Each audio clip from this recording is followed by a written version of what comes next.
Good afternoon. My name is Akisa Wandera. Among our top stories, of course, we will definitely be looking at Ababu Namwamba's Budalangi Member of Parliament, Ababu Namwamba's resignation as the Secretary General of ODM and the intrigues in the party, even as the country heads into an electioneering period. This is definitely one of our top stories today. But to other matters, a new survey by Ipsos Kenya has given President Uhuru Kenyatta a 68% approval rating in the last 3 months. Respondents interviewed in the survey released this morning mainly identified infrastructure at 13%, education at 15%, and the economy at 13% as the major achievements in President Kenyatta's approval. The president is, however, rated poorly on the implementation of the new constitution, human rights record at 2%, and soaring crime at 2%. Let's now take a look at some of the things that we got, of course, from that survey by Ipsos Kenya and what it indicates. What exactly is President Uhuru Kenyatta's performance in the last 3 months? About 90% of people that were surveyed or were asked this question, 90% of them say they think that the country is heading towards the right direction, and the president's performance is quite per what they expected. 49% of them, however, say they do not think the president is doing a good job. And we also have there 44% and 6% who really are not sure. 6% say it really is heading into the right direction, but 44% say no, we really don't think we're getting the right deal we expected here. Let's take a look at the next one. Reasons for the disapproval or the approval of the president's performance. Some of the things that were cited, most of those who disapproved with the president's performance cited corruption as one of the major issues they have. And of course 39% said they disapprove him because of corruption, and 39% of them, 8% of those who approved him, also cited corruption as one of the things that are weighing him down. We also have infrastructure. 31% of those who approved his performance said infrastructure is one of the things that is giving him an upper hand as a president and of course as a leader in the country. But those who disapproved him, 6% of them says even though we disapprove him, we really think he's doing a good job when it comes to infrastructure. We have other issues like education, leadership, and the economy, where 15% of those who approved say in education he's doing a good job. Only 2% thought of those who approved him thought his leadership skills were on point, but 9% of those who disapproved say his leadership skills are quite wanting, and 13% of those who approved said that the economy is doing steadily or growing steadily. 19% of those who disapproved have a problem with how the economy is growing or lack of it thereof. And implementation of the constitution, human rights violations, crime, terrorism, and devolution are also some of the issues that were cited by those who approved or disapproved the president's performance.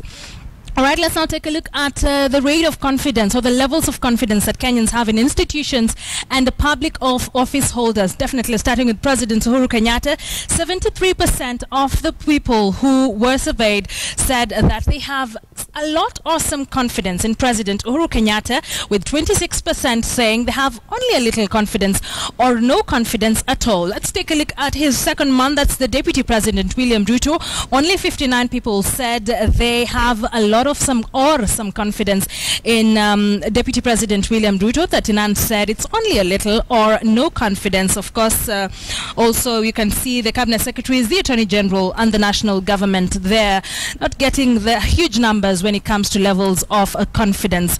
So why exactly how exactly did Jubilee and CORD supporters say or answer to the question on whether they have confidence on the president and the other institutions or public office holders?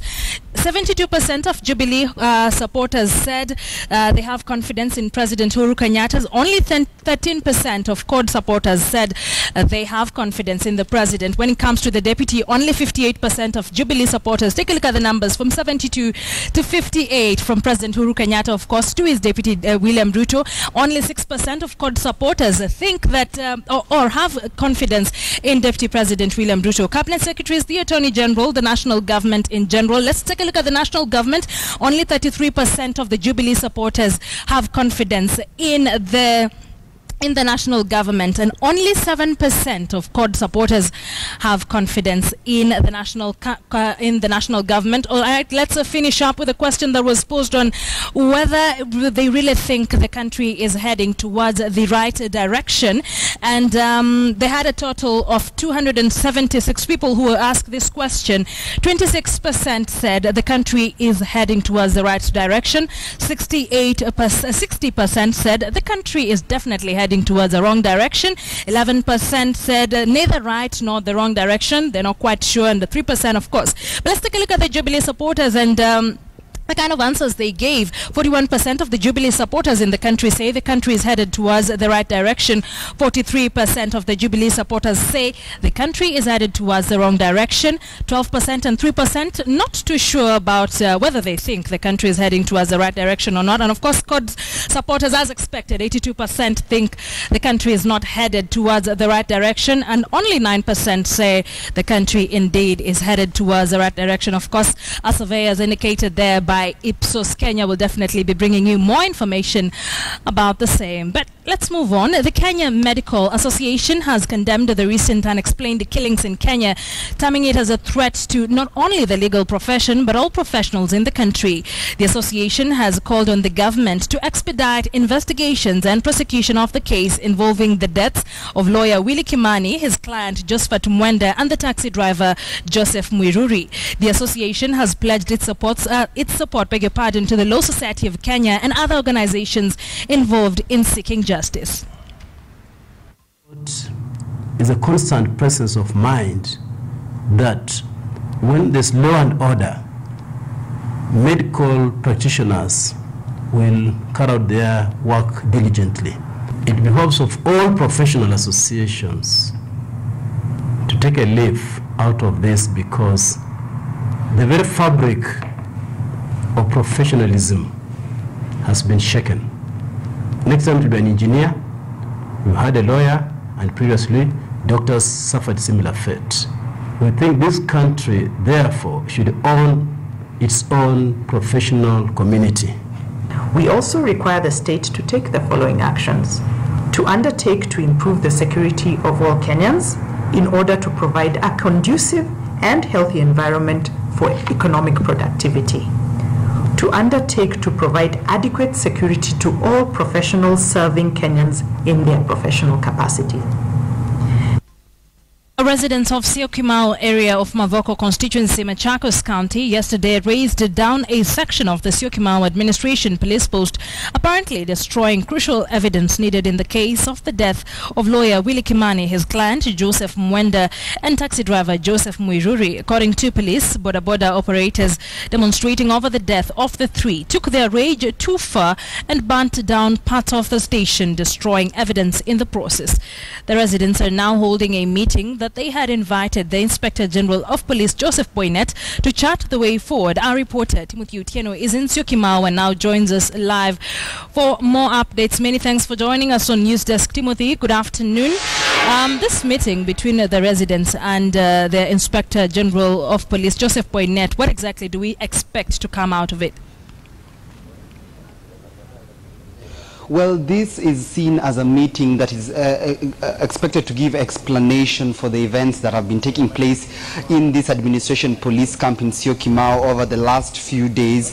Kisa, the Inspector General of Police was to send a representative, and indeed he has. The district officer of this particular area just walked in a few minutes ago, and he is actually addressing the residents of the Syokimau Residents Association, about 200 of them in number, but the 200 just representing about 850 members of the Syokimau Residents Association, who are raising concern over what has been taking place in this area, a rather sleepy area. And just off camera to my right is where the container that is believed to have held the three, Willie Kimani, Joseph Mwiruri, as well as Josephat Mwenda, hours after they went missing from the Mavoko locals. As you can see, it's a container that is now been raised down, destroying crucial evidence, as the police had cited this as one of its main crime scenes in an investigation that has had indeed the entire nation shocked. Human rights groups have added their voices to this,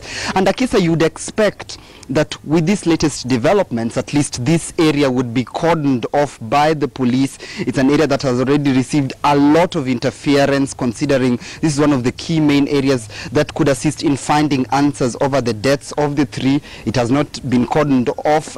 Anybody, members of the press, as well as anybody can be able to access the container and the surrounding environments. And this is one of the reasons why the residents of this place are actually concerned. They say that this is usually a very peaceful, quiet neighborhood, and they did not imagine that something like that would happen. And we were speaking to one of the residents here, a lady who said that they did not in any way hear any noises or anything that would have alluded to the fact that there had been people detained in this particular container, that the residents themselves say they contributed towards buying 350,000 shillings raised by the residents here to set up an administration police structure in this area, which has yet to be gazetted, but one that they are hopeful that the recent events will not deter the government from finally gazetting this as one of the security points in an area that has development sprouting. Akisa. But you've mentioned that even now the area is yet to be cordoned off, but also there's mentioned that the FBI would be joining the investigations into the killing of Willie Kimani, his client, and the taxi driver. I don't know whether there's any presence of the FBI investigators at the scene. None whatsoever, Kisa. As I've been able to mention there, we were not able to see any presence of the police except the DO who just walked in a few minutes ago. Most of the people gathered here were just the residents of the Syokimau Residents Association, who have since held an impromptu meeting to chart a way forward in regards to what has been happening in this area. No officials seen from the FBI, indeed none that we have been able to spot, but just the nature of the scene here is really wanting, considering this is one of the key areas that police are considering their investigations. Remember, the director of the DCI, the Directorate of Criminal Investigation, had asked the courts on Monday to give him 14 days in order to complete investigations into the matter. The Inspector General of Police himself, Joseph Boynet, had insisted that this time round they would follow through till the end until justice was found for the three victims. But on the ground, as it appears, little coming out from the words of those leaders on those tasked with the responsibility of holding credible investigations.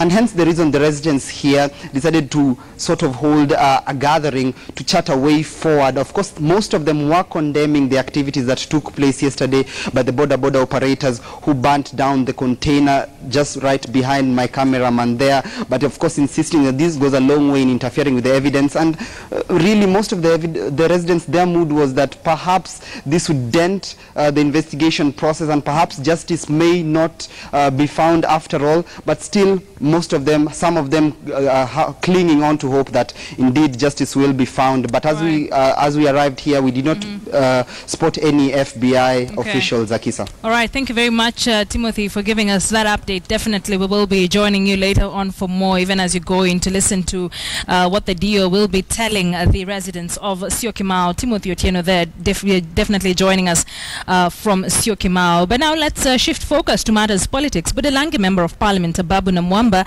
yesterday resigned as ODM Secretary General, citing frustrations, a betrayal and lack of respect from top party leaders. He said that he will soon ditch the Orange Party. Namwamba also accused party leader Raila Odinga of betraying him, despite assuring him support and blessings when he showed interest in the position. He attributed his frustrations in ODM to his interest of becoming party Secretary General, saying he was marked as an unwanted candidate by a section of the people surrounding Raila Odinga. Here is Ababu's statement yesterday in Budelangi.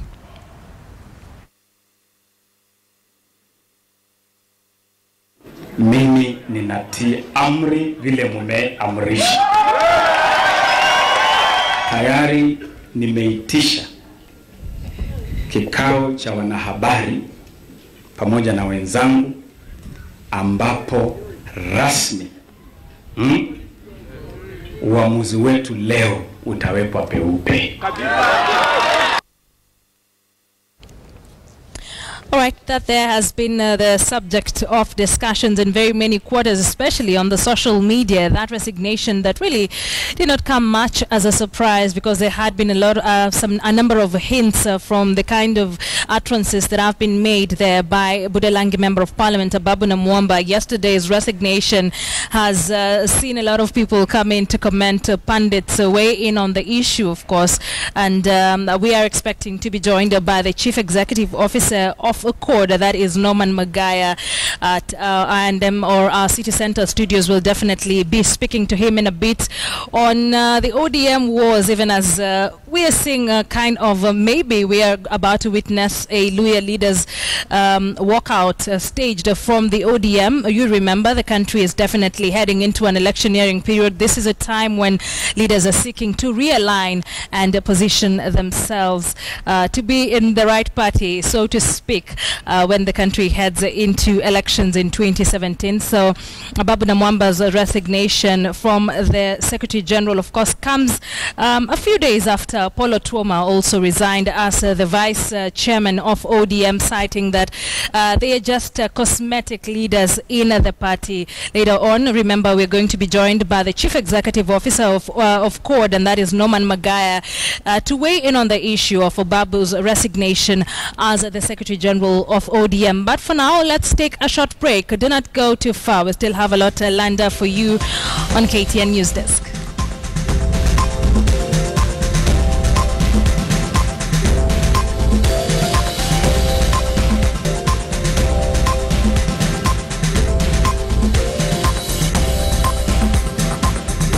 Welcome back. You are watching KTN News Desk. Many thanks for staying with us. And as earlier mentioned, joining us now from the City Centre studios is a Chief Executive Officer of CORD, and that is Norman Magaya, of course, with regards to the resignation yesterday by Budalangi Member of Parliament Ababuna Mwamba as the Secretary General of ODM, which is one of the affiliate parties of the opposition CORD. Many thanks for joining us, Norman. Good afternoon.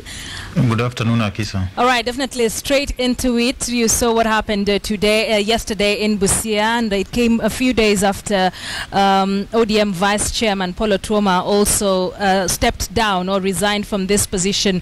How exactly is this expected to affect the operations of CORD as a whole, bearing in mind how big ODM is inside the coalition? First of all, I think the move is largely inconsequential. As you're dealing with Honorable Babu, who has been perpetually absent from any activity, either of his party or the coalition. And I think what he did yesterday is a poor attempt of fishing for excuses to validate what his mind and soul did long time ago. It's not a hidden fact that Babu has largely been absent and constructively actually left that position a long time ago. So to purport to say that he's resigning now or quitting the party does not affect the operations of the party or the coalition in any way. And what is unfortunate actually is that when he was vying for this position, he vied for it as the Secretary General of ODM as a national party. But on many occasions that Ababu has addressed the press this year, he has addressed the press not to talk about the issues facing Kenyans or the issues of interest or ideological issues that are of interest to the party and the coalition, but he has called the press conference to talk about himself. So he's dealing with a largely selfish individual that is blinded by his own ambition and interest that do not serve the coalition. And so I think what he has done is the best thing that could ever happen to the party and to the coalition, because it's, as it were, is a necessary disruption to the activities and operations of both the coalition and the party. Yes, Norman, of course, you've mentioned that Ababuna Mwamba is selfish, but such are the same claims that he was putting out at ODM while he was announcing his resignation. He gave an analogy of a general being taken to war with a gun without bullets, and says that he has been a cosmetic Secretary General. Same sentiments there shared by Paulo Tuoma and about five other members of Parliament who are affiliated to ODM. Don't you think that this kind of disgruntlement really there's a basis for this kind of disgruntlement from especially the Luhya leaders in ODM? First of all, Akisa, Babu says he had a gun that he had no bullets. How could he ever tell that the gun didn't have bullets, yet he never attempted to fire in the first place? So he was a general, as it was, as he describes himself, but who took the back seat when his troops were going to war and never fired. So you can't say that the gun never had bullets. Two, I was part of the legal team that drafted the revised ODM constitution. And actually the powers of the Secretary General under that constitution were enhanced, were more than what the former Secretary General, Professor Anyang' Nyong'o, used to have. So he cannot say that he was undermined, that he was not given powers to perform. He simply never turned up for duty. And in politics, your position, a position is just as good as the person holding it. He simply never took up his duties. He never performed his work. He was, on many occasions, other than being the Secretary General of the party, he was the chairman of the Parliamentary Accounts Committee. You know how it ended. And so Ababu cannot blame anybody. He's the architecture of his own misfortunes. Many a times we've seen other leaders term Babu Namwamba as a mole for, of course, the other side. Could this be one of the reasons that he's facing what he's facing right now, what he terms as bullying in the party? There is no incidence of bullying, bullying or being intimidated within the party. Abab knows his ability, and he knows that there was nobody that was going to bully him in the party. If anything, when he was taking over this position, he came on riding on a support of a theistic, youthful population, which he has left a very disgruntled group because he purely failed to provide leadership. And so you cannot just be called a mole. Your character, your conduct must be consistent with that attribute. He says that he was being stopped from meeting or interacting or creating networks. But you are, for heaven's sake, the Secretary General of the biggest opposition party, of the biggest party in Kenya. You cannot be allowed to be seen going to bed, contradicting the positions of your party. Actually, I don't remember the last time Ababu ever took any position that is consistent with the ideologies of ODM that he so much speaks about at any juncture. He has always either been quiet, either preoccupied with affairs not of interest to the party, or takes a divergent position that is not helpful either to the coalition or to the party. And secondly, he says that he was not involved in activities. Yes. Under the ODM constitution, it is the Secretary General to set the agenda for the party. All right, so Norman. which agenda did Abab set and the party failed to approve and participate in it? All right, so the party could not grind to a halt because an absentee Secretary General was not providing an agenda or activities for the party to undertake. Okay, Norman, hold that thought. We're definitely getting back to this discussion in the second part of this bulletin. Norman Magaya there is the Chief Executive Officer of CORD, and will definitely be continuing with this discussion on the disgruntlement of some of the members in ODM, of course, following the resignation of Budalangi Member of Parliament as ODM Secretary General. We wrap it up on KTN Home. Many thanks for joining us. But channel 274 on DSTV, channel 94 on GoTV, and 14 on Zuku is where we continue with this discussion on KTN News and more news, of course. My name is Akisa Wandera. Enjoy the rest of your afternoon.